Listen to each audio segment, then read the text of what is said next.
Welcome to This Day in Baseball's Daily Rewind, where we bring you events and stories that are eternal memories for baseball fans' soul. We bring you one event from each day in the calendar and go well beyond the box score. Our stories are brief and fun and come with some surprises.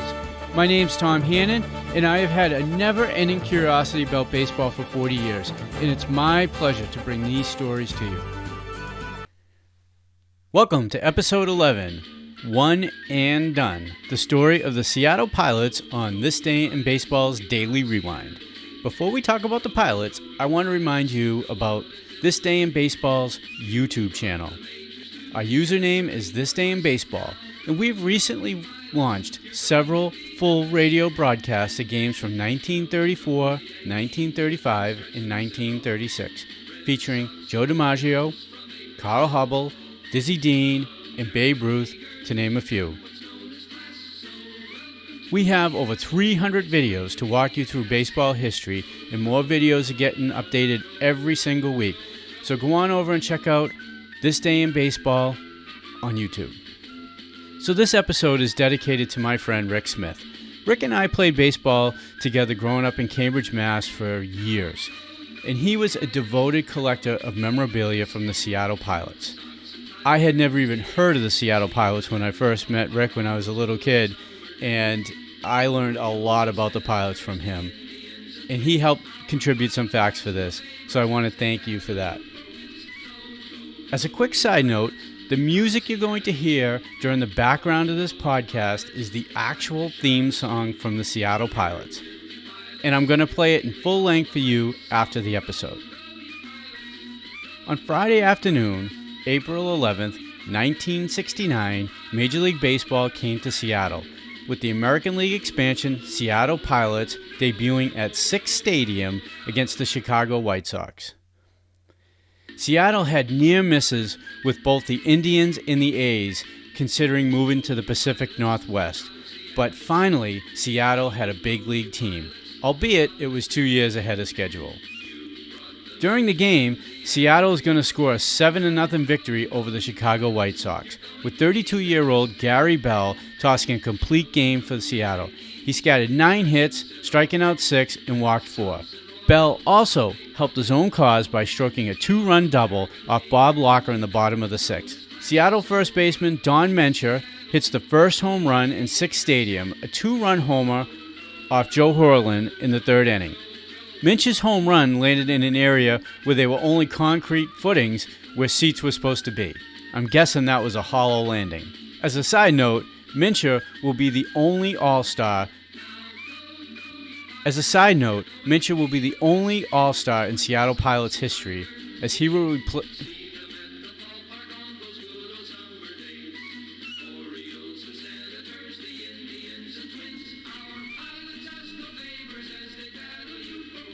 As a side note, Mencher will be the Seattle Pilots' only All-Star in their history, as he replaced an injured Mike Hegan in the 1969 All-Star Game. The Pilots could not have hoped for a better start. After 3 games, they were already 2-1. They had won their road opener versus the Angels and their home opener. They even drew more fans than the Angels did for their home opener on April 8th.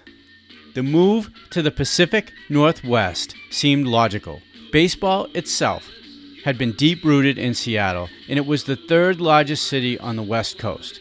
They awarded the Seattle franchise to brothers Dewey and Max Serrano during the American League 1967 winter meetings in Mexico City.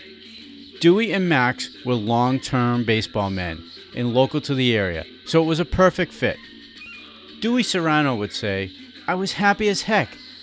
You don't sleep very much, I'll tell you that, because you want to get going and you want to get the players that can really help your club." The problems, however, started early, as Senator Stuart Symington of Missouri demanded that the Kansas City Royals, the other American League expansion team, be ready to play for the 1969 season. Symington would not accept the prospect of Kansas City having to wait 3 years for baseball to return. Baseball had been played in Kansas City for 84 straight years until the A's left in 1967.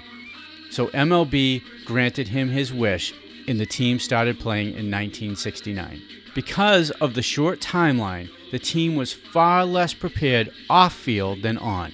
One of the main reasons no team would move there was not the fan base or the economics of the area. It was the stadium. Cleveland Indians owner William Daley and Kansas City A's owner at the time, Charlie Finley, noted Sick's Stadium was appropriately named when they scouted the area. Neither wanted to wait the years it would take to build a new stadium, and Sick's Stadium was just not an acceptable venue. Sick's Stadium had been a minor league park for the Seattle Rainers since 1938, and it was a fine minor league stadium that enjoyed a great fan base, but it was not a major league venue. The franchise agreement for Seattle was to have a dome stadium within 3 years of their debut. In the meantime, Sick's Stadium needed to be expanded to 30,000 seats for the 1969 season.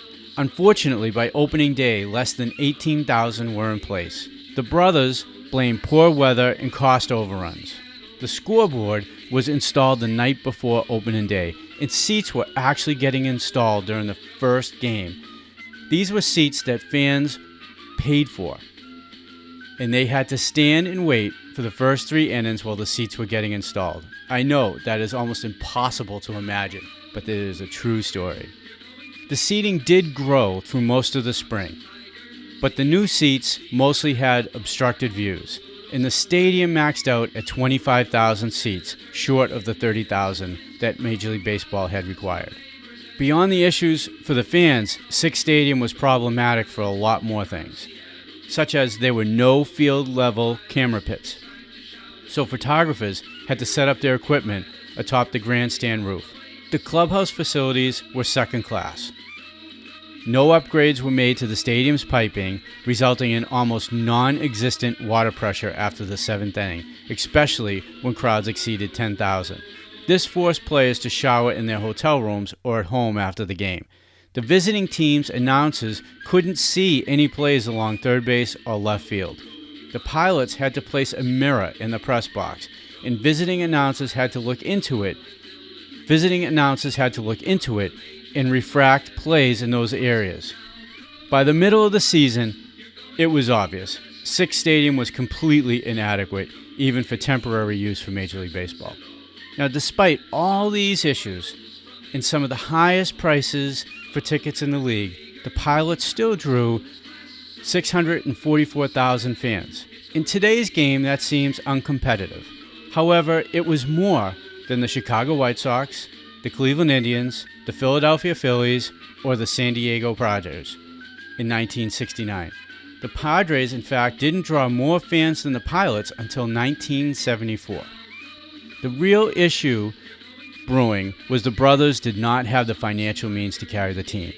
So they turned to Cleveland Indians owner William Daley. Daley had grown fond of the area when he was considering bringing the Cleveland Indians there. The real issue that was brewing was the brothers did not have the financial means to carry the team. So they turned to Cleveland Indian owner William Daley. Daley had grown fond of the area when he was considering bringing the Cleveland Indians there. Daley funded them initially, and he began to turn the faucet off as he got a deeper look into the Pilots' finances and was no longer willing to wait out a new stadium, and the Serrano brothers ran into trouble fast. Daley started to make threats and announcements, and creditors got very nervous, and the stadium being built came to a slow crawl. Max Serrano would say, sure, he had the money to do so, but I don't think he was a careless person with his dollars. I think he looked at it as the odds being too much against it being a viable franchise until a new stadium was built, and he didn't know how long that was going to be.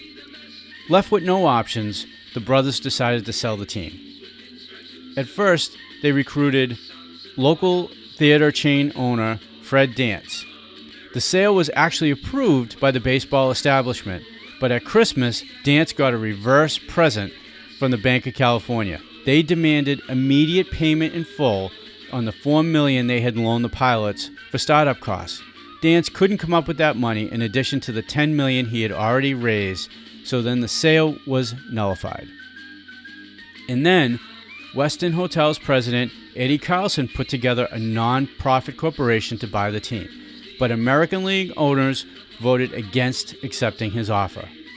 and then Washington stepped in, as two senators, Warren Magnus and Henry Jackson, forced the American League to reconsider. And they did. By that time, unfortunately, Carlson's group had disbanded, and there was not enough time for him to bring that group back together. During this time, the Pilots became the only team in Major League Baseball history to go into bankruptcy. Tensions were high, and they were especially high during spring training, with so much uncertainty. And players, coaches, managers, and many others were not getting paid.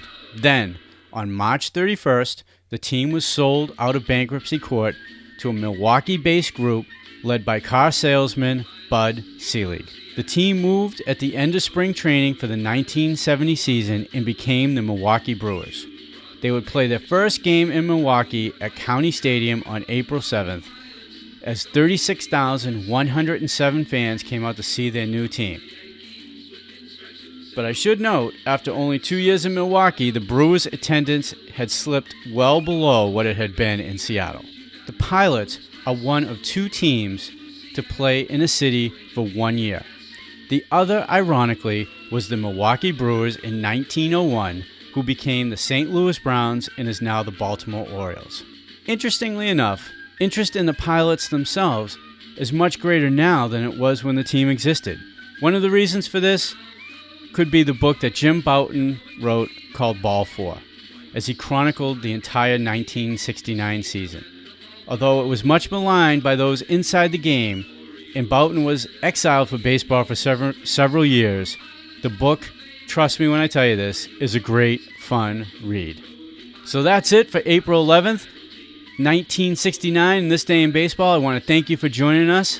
And by all means, please check out the show notes for links and other things you might have missed. And we'll see you at the ballpark.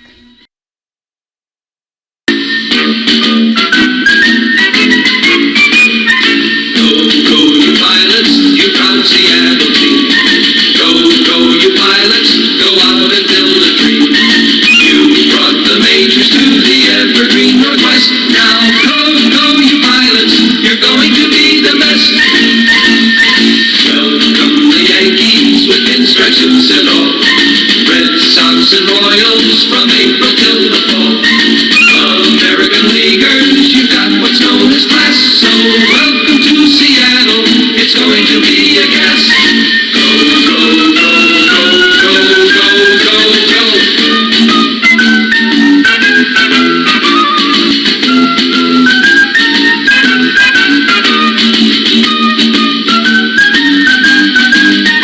Now go, you pilots, you're going to be the best. White Sox and Tigers, the eight, see them at the ballpark on those good old summer days. Orioles and Senators, the Indians and Twins, our pilots ask for favors as they battle you for wins. So go, you pilots, you proud Seattle team. Go, you pilots, it's time to shout and scream.